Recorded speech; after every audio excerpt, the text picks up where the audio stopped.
My name is David AllanBro, famed historian, geographer, geologist, climatologist, seismologist, microbiologist, marine biologist, meteorologist, ethologist, astrophysicist, and memologist. I am going on an amazing journey to show you the wonders of the St. Lawrence lowlands. Together, we will discover how the might and majesty of Mother Nature created this unique and fertile landscape. Also, we shall find the vast history and cultures that arose on this land.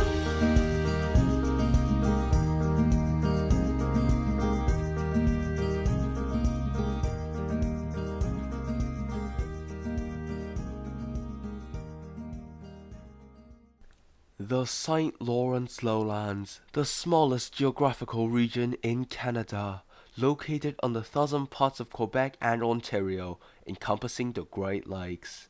With altitudes from 15 to 150 meters above sea level, it is largely composed of flat plains and small rolling hills. Although this landscape may sound mundane and mediocre, some of the most amazing landmarks exist within this land, such as the St. Lawrence River, which is the 19th longest river in the world, and of course, the Niagara Falls. Despite its size, the St. Lawrence Lowlands is actually the most populated region in Canada, making up 1/6 of its total population. Major Canadian population centers such as Toronto, Montreal, and Quebec City resides within. Also, though rarely known, Canada's capital city is also located within the St. Lawrence Lowlands. Of course, humans aren't the only things that occupy the St. Lawrence Lowlands. The St. Lawrence Lowland is actually the most biodiverse natural region within Canada, with 5 separate biogeographic zones filled with many different kinds of wildlife and vegetation. The driving force behind the great biodiversity is the rich and nutritious soil composed of oceanic settlements. Moreover, the rich soil in this area allowed it to become the second highest producing agricultural area within Canada. So how did this amazing land come to form? Well, to do that, we have to first go to our advanced geological simulation sandbox. So what are you waiting for? Let's go. So here we are at our top secret geological simulation sandbox. You might be wondering, why is there a blank piece of space and a weird handish object with a pen drawing on it? Well, that's a new way of graphical representation of the past. It's called drawing, and it's very sophisticated indeed. Now, let us talk about how this land was formed. It all became relevant enough 18,000 years ago, when the St. Lawrence Lowlands was all covered in ice, as shown below.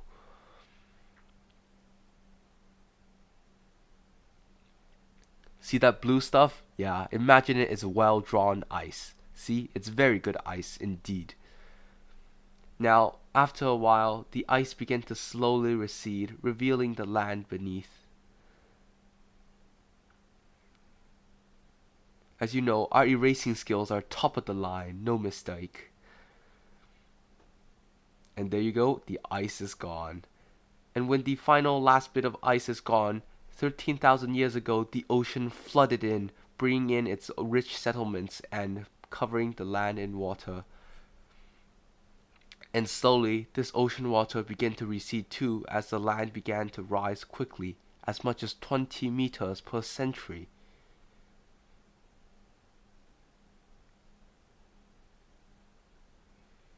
And that led to what the St. Lawrence Lowland is today. Now, we're just gonna let our beautiful graphical drawing finish off and show you a artistic representation of what the St. Lawrence Lowlands is like today.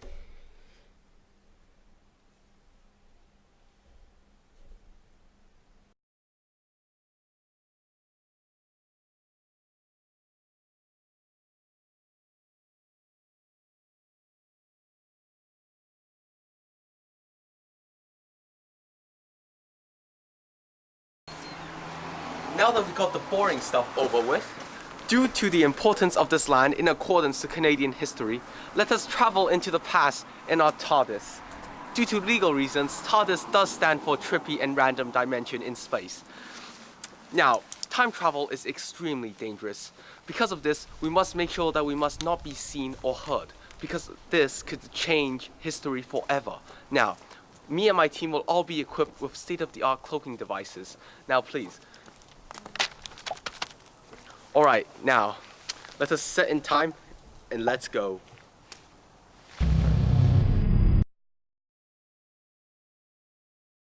Whoa! Alright, we're in the past now. Hey, give me this. Alright. So long before the first Europeans came to this land, the First Nations people have already been prospering for many generations. They who arrived here over 13,000 years ago over the Bering Land Bridge. Now they've evolved a way of living in peaceful harmony and unison. The people who live in this area are called the St. Lawrence Iroquois. They're a peaceful people. Normally they spend their time hunting and gathering fruit from vast amounts of vegetation that grows in this area. Oh, there's a spider. Oh, how nice. Right. Now, the St. Lawrence Iroquois were quite a peaceful people, only holding up their weapons to hunt and gather. Now, in fact, I think there's a pair of a St. Lawrence Iroquois right there hunting an animal. Hey, look, Cameron, look.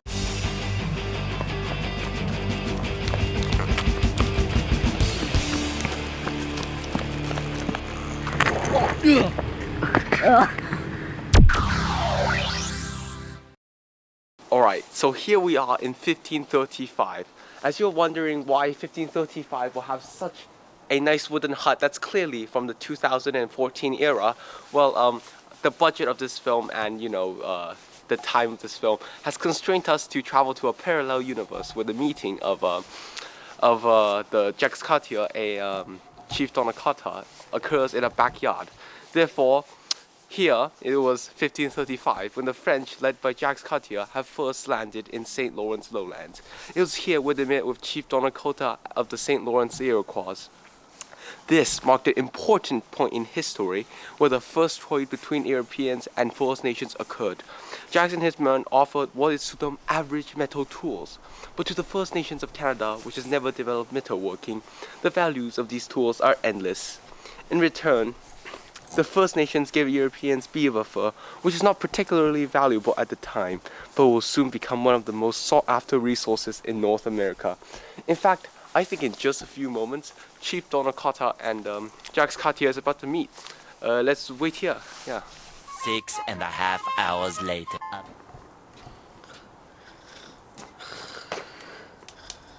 AllanBro! Oh, Luke, right there. They're meeting right now. In fact, come. Cameraman, look. Yo, what's up, man? I'm Jacques Cartier. Oh, what's up? I'm Chief Donnacotah. So, what you doing here, bro? Not much, homie. So, what's that you got over there? This is just a metal pot for cooking. That's some nice fur you got there. Oh yeah, only the finest here. I'll trade ya. Sure.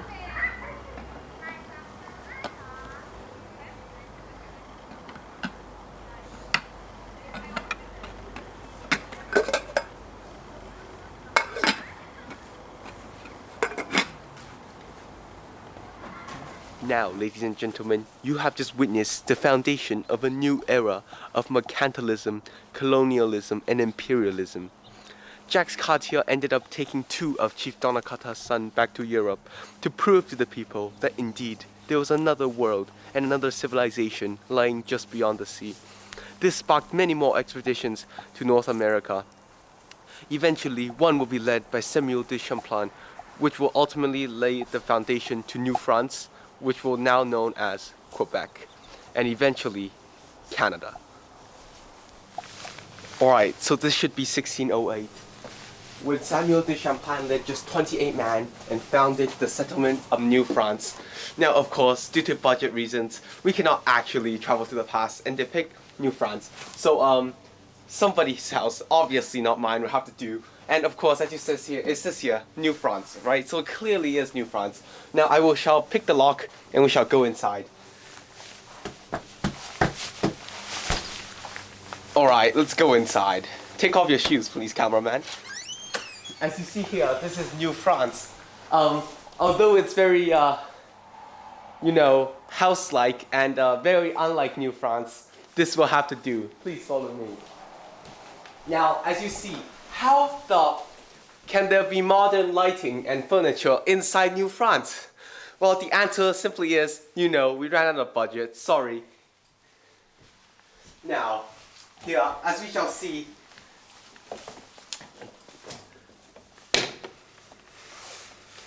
let me just get my script for one moment. Please wait. Rolling, action. Hey, I told you, don't let them see I'm reading off a script. No, look at me. Yeah, right there. All right.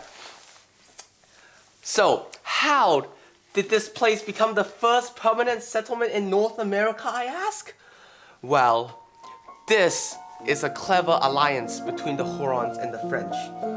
Through this alliance, the Hurons provided information that will allow, you know, the Europeans survive the harsh winters there.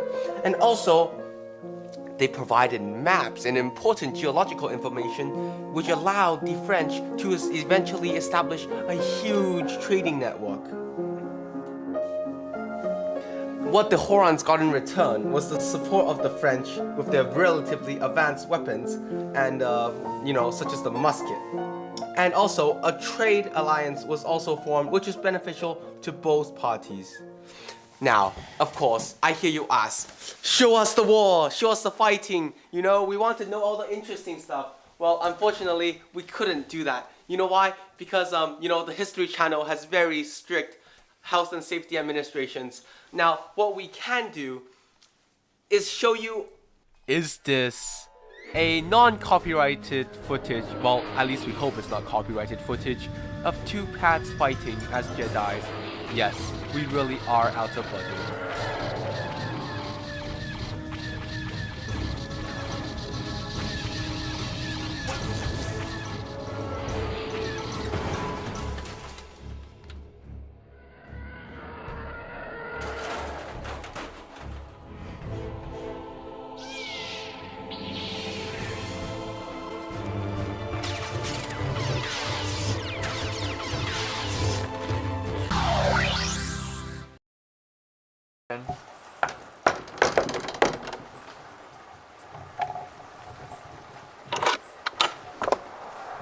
So here we are in a French trading post at the peak of the fur trade.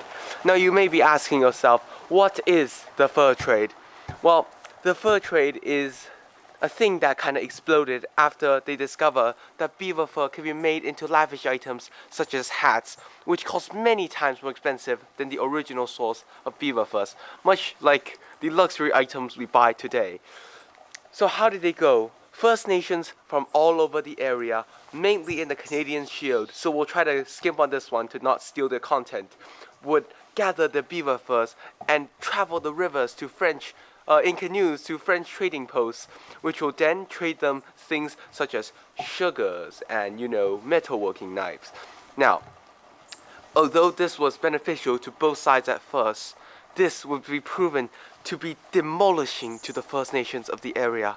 After the beaver fur trade collapsed, the First Nations has relied on the French for so much and so long that they forgot part of their own culture, which later led to their destruction.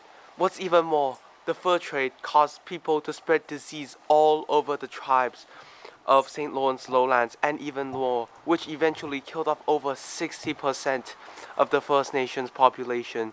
However, the fur trade is what allowed Canada to remain in such a light focus for this whole entire time.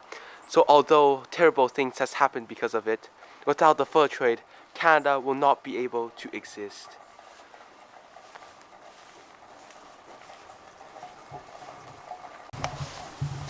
Oh, thought you got rid of me for a second, didn't you? Well, no, sorry. We forgot to show you the wondrous scene of a fur trade actually happening.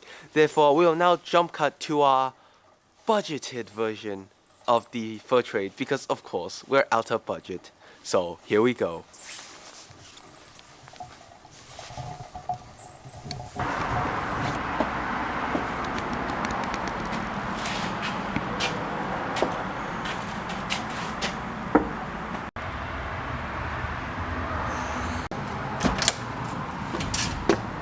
What's up, dude? Nothing much, dude. Just got some fur. You got the furs? I've brought the tools.